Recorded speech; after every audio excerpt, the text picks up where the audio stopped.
on a Friday afternoon traveling home, I would feel physically uncomfortable. And I was wondering, like, why am I feeling physically uncomfortable? I had a good week. I've done good work. Most of us have probably had an experience of working in a job we felt was wrong for us. But could you work at a job you felt was actually wrong? And then you realize that, you may have done good work, but the goal that you're working towards is evil in a way. It does not align with your moral compass. Today we're exploring a phenomenon called climate quitting, which is when people leave their jobs because they don't align with their values around climate change. I'm Gemma Ware, and this is The Conversation Weekly, the world explained by experts.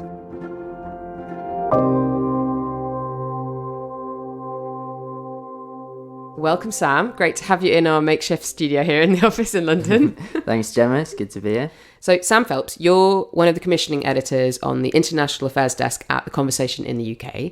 But more recently, you've been working on environment stories for The Conversation. And this is one of those stories we're going to be talking about today. Tell me how this story came about. Yeah, so we run a series of articles called Quarter Life, where we look to answer questions about issues that affect those of us in our 20s and 30s. So like you. Yeah, exactly. So the idea for this particular story came out of a chat we had as a team about the ethics of working for the fossil fuel industry, particularly as a young person.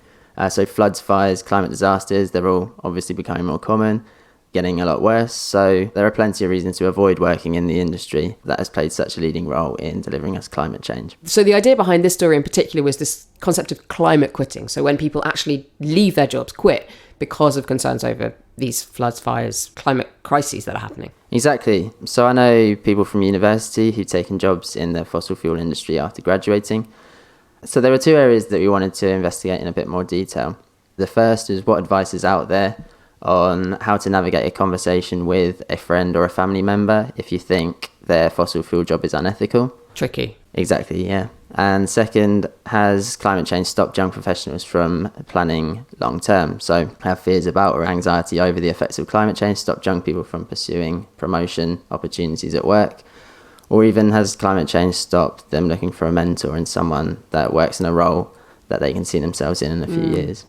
And so did you then go out looking for some researchers who were studying this topic? So it actually so happened that around the same time we were having these discussions, we received a pitch from Grace Augustine and Berta Soppert about their research on why young people are leaving the fossil fuel industry. So Grace is an associate professor in business and society at the University of Bath in the UK, and Berta is an associate professor of organisation studies at the University of Innsbruck in Austria. And what were they looking at specifically? So they'd interviewed people quitting the fossil fuel industry and were trying to determine their reasons for doing so. And their findings fell very much in line with the discussions we'd had as a Quarter Life team, that many people are frustrated with their employer's impact on the climate and that finding a career with purpose and meaning seemed to be much more pronounced with this generation. Yeah. Well, thanks so much, Sam. Thanks, Gemma. We reached out to Grace Augustine to find out about the research she's doing, and she was kind enough to get permission from some of her interview subjects to use clips from their conversations, and you're going to be hearing some of these throughout today's episode. I started by asking Grace what sparked this research, and she told me it began when she saw a viral LinkedIn post in which Caroline Dennett, a safety consultant with a large oil company, announced that she was terminating her contract with the company because its leadership didn't take climate change seriously enough.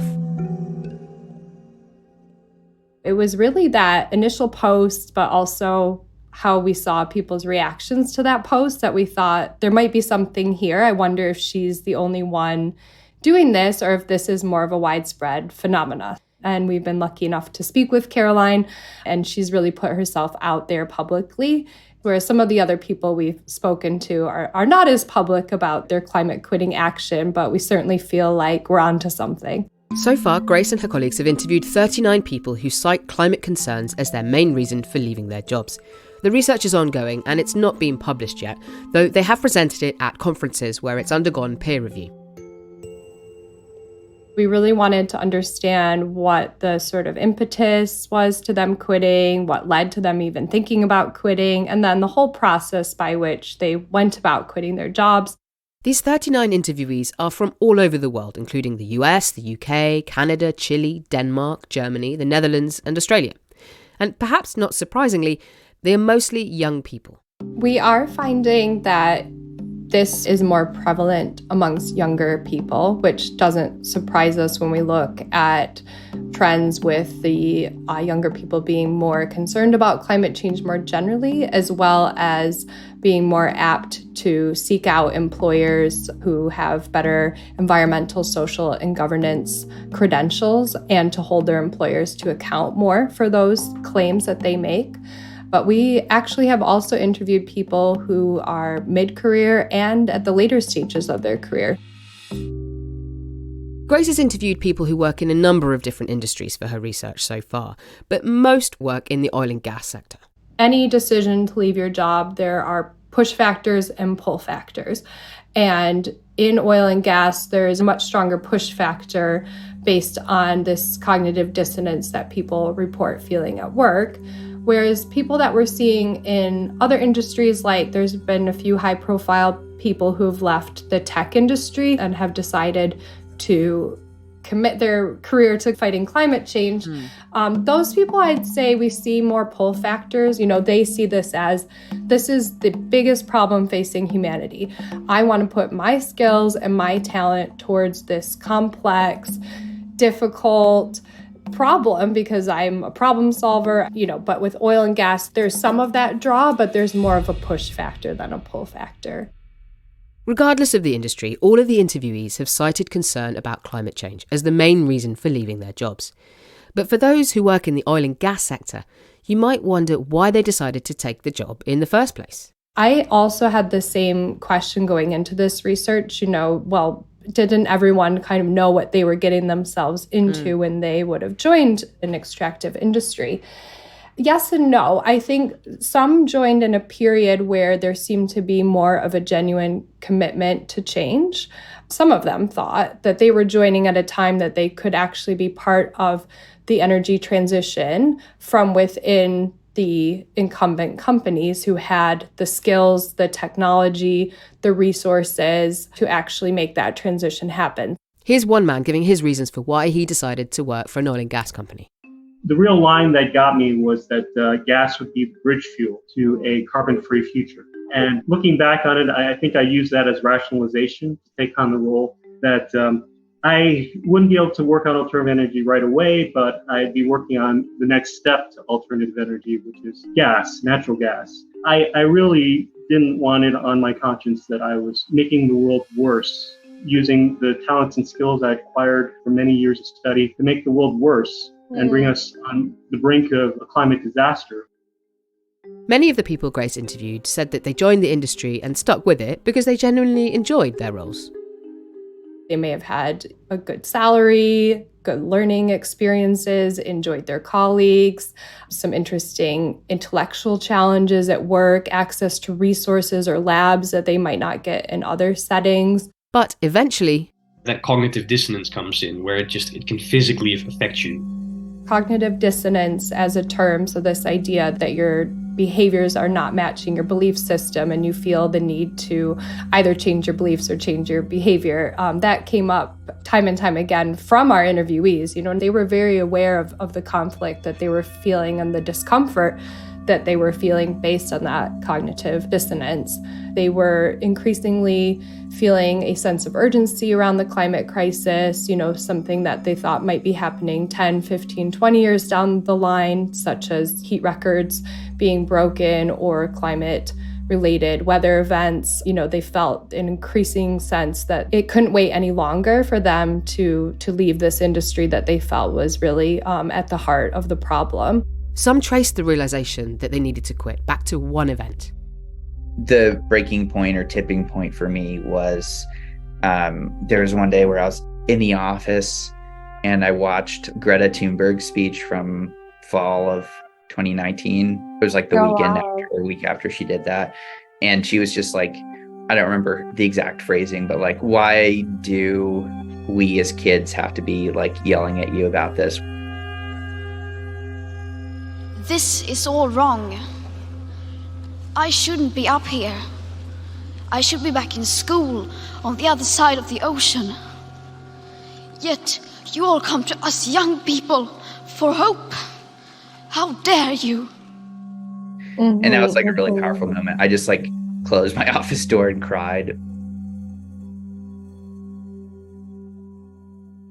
Another woman told Grace about a community event that she attended as part of her job that was a tipping point for her. This was an opportunity for local residents to state their own concerns, and it was a packed house. It was crazy hot, and one by one, local residents were coming forward and with their 2 minutes describing all the health issues that their children have.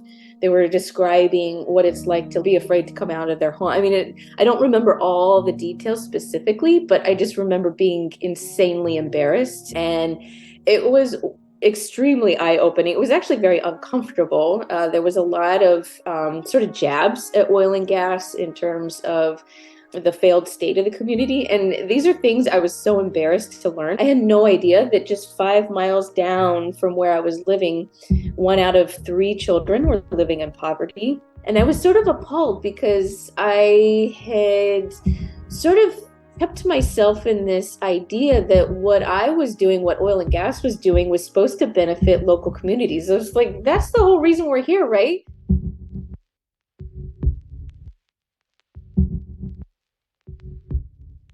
If you're enjoying the Conversation Weekly, you might also enjoy the We Society podcast from the Academy of Social Sciences, where host Will Hutton untangles the grand challenges we face as a society through a social science lens.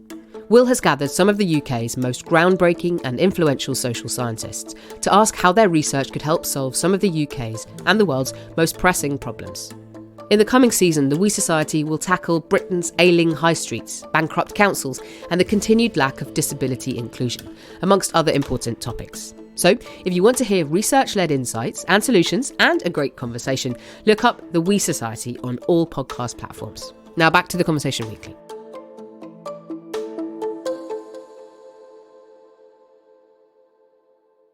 As these employees began waking up to this feeling of cognitive dissonance within themselves, their employers often unwittingly contributed to it with their internal rhetoric around climate change. We frequently talk about concepts like greenwashing and hypocrisy. We think about those in terms of a company's relationship to the public, but I don't think we tend to think about that in terms of a company's relationship with its own employees. And that is an interesting part of our evolving findings, is that employees are also very sensitive to greenwashing and actually, are upset by the fact that they're not seeing things change internally at the same degree that maybe public statements might lead people to believe. One thing that I found really frustrating was the difference between public statements and the high-level kind of policy statements that any oil and gas company has, and then the day-to-day, how that gets watered down when it becomes more applicable. So, like a company might say that they support carbon pricing, but when there's an opportunity to speak to a government about carbon pricing, it'll be, but that bit's a bit difficult, isn't it? What about we make that a bit different? And it's just this constant watering down of everything. And that was a real struggle. And so I'd try to have conversations like, we said we'd support this thing, but, when it comes to the practice, there's this big gap there. And in essence, nearly everything was just some proxy of a decision about maximizing quantifiable financial value. You would hear at work like bits about like, oh yeah, climate's important, here's what we're doing, whatever, we're improving our energy efficiency, or we're investing in this new technology, which is all good and fine. But more broadly, the acknowledgement that like this is a major issue and will completely change the business and your career here was missing. So from that perspective, it was like, oh yeah, we're going to, do all these cool projects at the refinery, but like the refinery is on its way to be a defunct technology, or should be, right? And like that acknowledgement didn't exist anywhere in the company, and no one was ever talking about it. So I just felt, I was like, am I crazy for like thinking this is such a big deal? So it's like they begin their jobs and they're kind of aware of this cognitive dissonance, and interesting that they use that term themselves. Is it that then kind of pushes them to leave at some point when they just say, I can't deal with this anymore. I can't say that I'm someone who lives by my values and still have this job? You might assume you feel cognitive dissonance, and then there's this almost trigger reaction where you feel, okay, I need to move away from this situation. But sometimes it was a 3, 5, 7-year process of coming to terms with this and actually deciding to leave. There are the obvious factors like the financial benefits, the career stability, maybe not wanting to move your family geographically. All of these things are barriers to leaving any job. But what was interesting here is that one of the main rationalizations we heard is people saying, actually we need people like me on the inside. And so if I leave, and if everyone who's concerned about climate change leaves this industry, there's no hope for it to ever change. And so they would try to exhaust opportunities to change things from within prior to finally deciding to leave.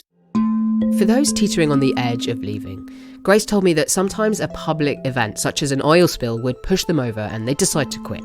But for others, there was a more personal catalyst. Like a layoff that may have been points for greater reflection about, what am I doing? What is this job giving to me? Can I really trust I'm going to be in this role for the next 15, 20 years? The other time that people reported a great deal of reflection, and this underpins massive shifts in the labor market, is during COVID. When people had a lot more time to themselves, when they were working from home, that's when a lot of people started investing in their career transition. So following different people on LinkedIn, signing up for massive online courses about sustainability, learning more about the renewables energy, thinking about how to talk about their skill set in a more generalized sense, connecting with other like-minded people online who also are interested in leaving their jobs. And what did people do when they left? Were they able to find other jobs? Have they always changed industries completely? Yeah, tell us what kind of paths people have taken. I don't know if this is the case for climate quitting more generally, or if there's something about the way that we have identified our interviewees, primarily through people who have put their stories out there more. So I'll just sort of add that bit of, nuance to our study. But we largely find that it's not just about quitting. There's a process that we're calling repurposing. Sometimes we talk about it as becoming a career defector, because there's this idea that they not only want to leave the industry, they want to work directly against it in their next role. So they are either trying to bring about massive industry transformation through joining the renewables sector. That's probably the most common place we're seeing people go, but some are also working for organizations like Extinction Rebellion. I'd say that's the extreme end and the minority, but there's a handful of people there. And some are working for nonprofit organizations that are thinking about the energy transition more widely and about how to make what's sometimes called a just transition, which includes, thinking about the livelihoods of people working in these industries today and how can you help them reskill and make sure that it's not a transition that puts hundreds of thousands of people out of work overnight. So they're very committed to working on climate change directly and to helping other people who are interested in leaving their jobs for similar reasons find a path forward. I think that's really interesting as well. So usually leaving your job is a very individualistic choice and decision, and this is a very collective phenomena that we're seeing. There's organizations popping up with Slack channels and mentoring and open door policies. Talk to me about how you can work on climate. Let's put our brains together and think about how you can help talk about your skill set in a more general way. Is there an element of atonement in a decision like that, kind of making up for the damage that they feel that they personally have done to the planet? That's another word that our interviewees have actually put forward themselves, is this idea of atoning. It's come up in a couple interviews, in particular with the older generation of people, I think, who put more years into the industry and maybe felt there were times that they should have left earlier. Let's talk about the other side of this. So the industries, the companies who are actually losing workers, particularly oil and gas extractive industries. How big a problem is climate quitting for them right now? I don't think it's a huge issue today, but I think everything that's driving it is only going to increase. If awareness of climate change, anxiety of climate change, if that's one of the main drivers of this, unfortunately, that's not going anywhere anytime soon. And the other side of it is that these concerns are most pronounced amongst younger workers, and they're going to come to dominate the workforce in the coming years. And so I do think we're on to something relatively new. I don't think that this is decimating employee levels, but I do think the PR that comes with some of these more public exits as well is obviously got to be concerning to these companies. Mm-hmm. And then there's the general aversion to work for companies like this is another side of it. You know, they're really struggling to recruit. And I've talked to a couple students who are actually leading recruitment bans at their universities as well. So that's another side of this. I think this is a really interesting new lever. You know, I mean, we've had the levers around regulation, around emissions. We have international climate negotiations, you know, and it's never going to take one lever. But I think that the talent one is a new one on the radar of these companies, that they may be pressured more into considering their environmental impact or their environmental commitments, but it remains to be seen whether or not they'll act in the face of this new talent lever.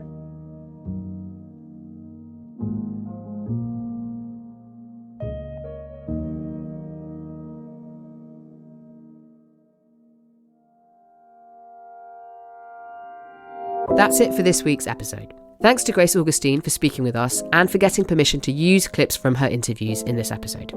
And thanks to her interview subjects who agreed to let us use their voices and statements in this podcast. Thanks also to our colleague Sam Phelps, who heard at the top of the show, who worked with Grace and her colleague Berta Sope on their original story for The Conversation. We'll pop a link to that in our show notes. And we'll also link to The Conversation's Quarter Life series, which has a lot of stories aimed at people in their 20s and the particular challenges that they face. This episode was written and produced by Katie Flood, with production assistance from Mend Marawani. I'm Gemma Ware, the show's executive producer. Sound design was by Eloise Stevens, and our theme music is by Nita Saul. Stephen Kahn is our global executive editor, Alice Mason runs our social media, and Soraya Nandi does our transcripts. You can connect with us on Instagram at theconversation.com or email us directly at podcast@theconversation.com. You can also sign up for The Conversation's free daily newsletter by clicking on the link in our show notes. If you like what we do on the show, please support this podcast and The Conversation more broadly by going to donate.theconversation.com. And do also please rate and review the show wherever you listen. It really helps us reach a wider audience. And tell your friends about us too. Thanks for listening.